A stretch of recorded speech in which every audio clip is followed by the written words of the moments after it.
ముద్రగడ దీక్షపై చంద్రబాబు నియంతలా వ్యవహరిస్తున్నారని APCC chief రఘువీర ఆరోపించారు.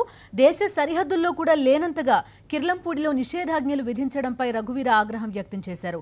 ముద్రగడను కలిసేందుకు వెళ్లిన కాంగ్రెస్ నేతలను అడ్డుకున్నారని, ప్రభుత్వం రెచ్చగొట్టే విధంగా వ్యవహరించడం మంచిది కాదన్నారు. బీసీలకు అన్యాయం జరగకుండా కాపు రిజర్వేషన్లకు రాజ్యాంగ భద్రత కల్పించవచ్చన్నారు. సమస్యను సామరస్యంగా పరిష్కరించాలని రఘువీర డిమాండ్ చేశారు. ఇబ్బంది కలగకుండా కాపుల్ని బీసీల్లో చేర్పించాలి. దానికి సంబంధించి ప్రభుత్వాల మీద ఒత్తిడి తీసుకొని రావాలి అని కూడా నవంబర్ 6వ తేదీనే మేము తీర్మానం చేసినాం. మీరు కేబినెట్ నిర్ణయం చేయండి, అసెంబ్లీలో తీర్మానం చేయండి, పార్లమెంటుకు పంపండి. పార్లమెంట్లో కాంగ్రెస్ పార్టీ పూర్తి బాధ్యత తీసుకుంటుంది. ఎలక్షన్లో మీరు ఎన్నికల మేనిఫెస్టోలో పెట్టారు, మళ్ళీ ఈరోజు వాళ్ళు అభద్రత పెంచుతా ఉన్నారు.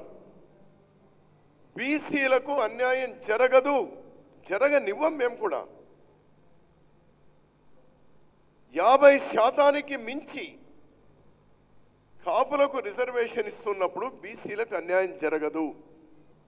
ఆ బార్డర్లో చైనా భారతదేశం లేకపోతే పాకిస్తాన్ ఇండియా బార్డర్లో కూడా ఇంత నిషేధాలు ఉండవు. అంత తీవ్రమైనటువంటి నిషేధాలని ఎవరిని అక్కడ పోకుండా, కనీసం ఊళ్ళో ఉన్నవాళ్ళు కూడా రాకుండా, పక్కవాళ్ళు రాకుండా ఎక్కడికక్కడనే ఒక యుద్ధ వాతావరణాన్ని ప్రభుత్వమే కల్పిస్తా ఉంది. కాంగ్రెస్ పార్టీగా రేపటి రోజు నేను, పెద్దలు చిరంజీవి గారు,